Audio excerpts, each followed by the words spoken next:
brought to you by Silver Pumps. Top quality और consistent performance के लिए सिर्फ सिल्वर पंप्स नाम याद रखना।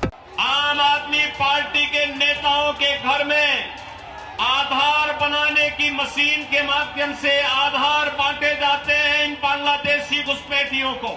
ये झूठ का एटीएम बनने की बजाय अगर उन्होंने जनता की जन सुविधा और विकास के बारे में सोचा होता तो 10 वर्ष में दिल्ली की कायाकल्प हो गई होती। तो आज से मुख्यमंत्री योगी आदित्यनाथ का दिल्ली दौरा शुरू हो गया। जी हां, दिल्ली दौरा दिल्ली के चुनाव को लेकर। दिल्ली चुनाव में स्टार प्रचारक के तौर पर मुख्यमंत्री योगी आदित्यनाथ उतर चुके हैं और उन्होंने अपनी चुनावी सभाओं की शुरुआत भी कर दी है। कुल 14 चुनावी सभाएं उन्हें करनी है। हरियाणा में भी उन्होंने 14 सभाएं की थी, 9 बीजेपी जीती थी।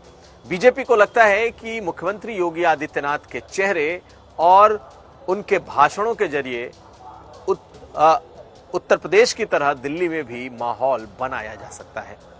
और यही वजह है कि मुख्यमंत्री योगी आदित्यनाथ जिस चीज के लिए जाने जाते हैं, यानी कि वो पॉलिटिकल ध्रुवीकरण जो मुख्यमंत्री योगी आदित्यनाथ अपने भाषणों के जरिए करते हैं, वो किसी और नेता में वो ताकत नहीं है। तो मुख्यमंत्री योगी आदित्यनाथ पहुंचे तो आज उन्होंने दिल्ली में मौलानाओं की सैलरी का मुद्दा उठा दिया और बोला कि उत्तर प्रदेश को देख लीजिए।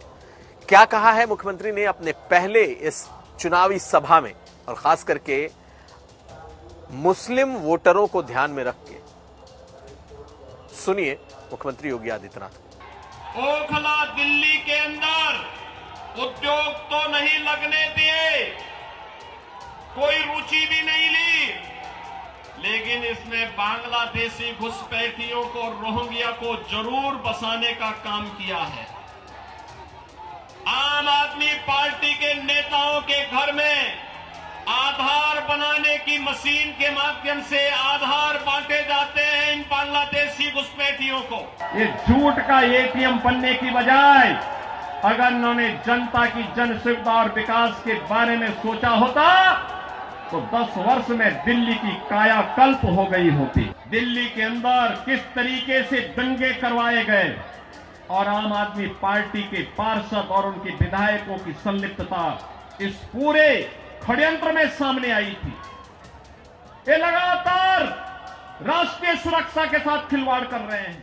यूं तो बीजेपी के भीतर एक से बढ़कर एक दिल्ली में ऐसे नेता हैं जो कि धार्मिक ध्रुवीकरण करने में उनका कोई सानी नहीं है, लेकिन मुख्यमंत्री योगी आदित्यनाथ चूंकि उत्तर प्रदेश के मुख्यमंत्री हैं और हाल के दिनों में उन्होंने जिस तरीके के फैसले लिए हैं, चाहे वक्फ को लेकर के हो, चाहे संभल में जिस तरीके से उन्होंने खुदाई के फैसले लिए हैं, इन तमाम मुद्दों को लेकर दिल्ली के मतदाताओं के बीच वो जा रहे हैं।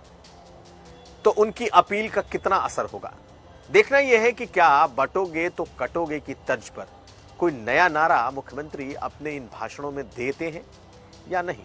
लेकिन दिल्ली के चुनाव में चुनाव को बनाने की जिम्मेदारी, माहौल बनाने की जिम्मेदारी जरूर मुख्यमंत्री योगी आदित्यनाथ के इन भाषणों पर टिकेगी। किस तरीके का माहौल बनता है ये देखना होगा, लेकिन बहुत कुछ बीजेपी को भी उम्मीद है कि मुख्यमंत्री के भाषणों के जरिए, उनकी चुनावी सभाओं के जरिए बीजेपी के पक्ष में माहौल बदलेगा। कितना होगा वक्त तय करेगा।